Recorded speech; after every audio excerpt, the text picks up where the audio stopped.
Youth കോൺഗ്രസിന്റെ സംസ്ഥാന vice president Abin Varkey കൂടി നമുക്കിപ്പം ടെലിഫോൺ ലൈനിലുണ്ട്. അബിൻ, വൈകിയാണെങ്കിലും വളരെ വൈകിയാണെങ്കിലും ഇപ്പോൾ ഒരു നോട്ടീസിലേക്കൊക്കെ ചോദ്യം ചെയ്യാൻ വരൂ എന്ന് പറഞ്ഞൊരു നോട്ടീസ് നൽകിയിട്ടുണ്ട്. ഇതിലപ്പുറം എന്തെങ്കിലും നിങ്ങൾ പ്രതീക്ഷിക്കുന്നുണ്ടോ? ഇതിനൊക്കെ അപ്പുറം പ്രതീക്ഷിക്കാൻ മാത്രം മന്ദബുദ്ധികളാണോ ഈ സാക്ഷര കേരളത്തിൽ ജീവിച്ചിരിക്കുന്ന ഞാനും താങ്കളത്തിലുള്ള ആളുകൾ?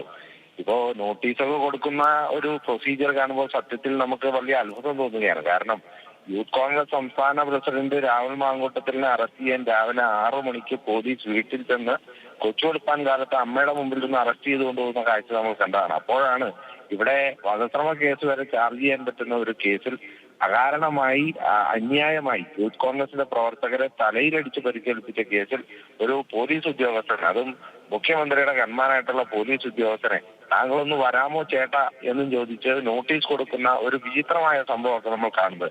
ഞങ്ങൾ ഈ കാര്യത്തിൽ വളരെ കൃത്യമായിട്ട് ഒരു സ്റ്റാൻഡ് ഞങ്ങൾ എടുത്തിട്ടുണ്ട്. പിണറായിയുടെ പോലീസിന്റെ ഭാഗത്ത് നിന്ന് ഇതിനകത്ത് നീതി ലഭിക്കുമെന്നുള്ള കാര്യത്തിൽ ഞങ്ങൾക്ക് അതിനകത്ത് യാതൊരു പ്രതീക്ഷയുമില്ല. ആ പ്രതീക്ഷ കേരളത്തിൽ ഒരാൾക്കുമില്ല. അതുകൊണ്ട് തന്നെ ഞങ്ങൾ കൃത്യമായി നിയമപരമായി ഇതിനെ നേരിടുമെന്ന് അന്ന് തന്നെ അറിയിച്ചതാണ്. ഞാൻ മർദ്ദനമേറ്റ് തോമസിനോട് നേരത്തെ സംസാരിച്ചിരുന്നു.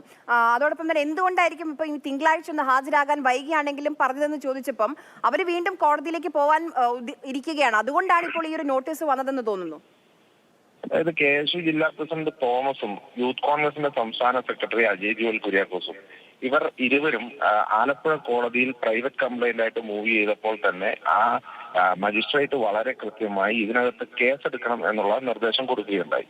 ആ നിർദ്ദേശത്തിന്റെ അടിസ്ഥാനത്തിൽ കേസെടുക്കുക മാത്രമല്ല ചെയ്യേണ്ടത്. ഒരു പോലീസ് സ്റ്റേഷനിൽ കേസെടുത്ത് ഒരു പോലീസ് ഉദ്യോഗസ്ഥനെതിരെ കേസെടുത്തിട്ടുണ്ടെങ്കിൽ അത് വകുപ്പ് തലത്തിൽ റിപ്പോർട്ട് ചെയ്യേണ്ട ചുമതല ആലപ്പുഴയിലെ സൗത്ത് പോലീസ് സ്റ്റേഷനിലെ പോലീസുകാർക്കാണുള്ളത്, ഇല്ലെങ്കിൽ ആലപ്പുഴയുടെ SP-ക്കാണുള്ളത്. അതിന്റെ അടിസ്ഥാനത്തിൽ വകുപ്പ് തല നടപടികൾ എടുക്കേണ്ട ചുമതല ആഭ്യന്തര വകുപ്പിനും DGP-ക്കും ഉൾപ്പെടെയുള്ള കാര്യങ്ങളിലുണ്ട്. അതുകൊണ്ട് തന്നെ ഈ കേസിൽ യാതൊരു വിധത്തിലുള്ള അന്വേഷണം നടത്താതിരിക്കുകയും ഈ ഉദ്യോഗസ്ഥരെ സംരക്ഷിക്കുന്ന നിലപാടാണ് സർക്കാർ എടുക്കുന്നത്. അതുകൊണ്ട് ഞങ്ങൾ തുടർന്നുള്ള നിയമ നടപടികൾ എന്ന് പറഞ്ഞാൽ ഈ കേസിൽ ചോദ്യം ചെയ്യാൻ വിളിപ്പിച്ചില്ല എന്നുള്ളത് മാത്രമല്ല, ആലപ്പുഴ SP ഉൾപ്പെടെയുള്ള ആളുകൾക്കെതിരെ ഞങ്ങൾ നിയമ നടപടിക്ക് ഒരുങ്ങുകയാണ്. കാരണം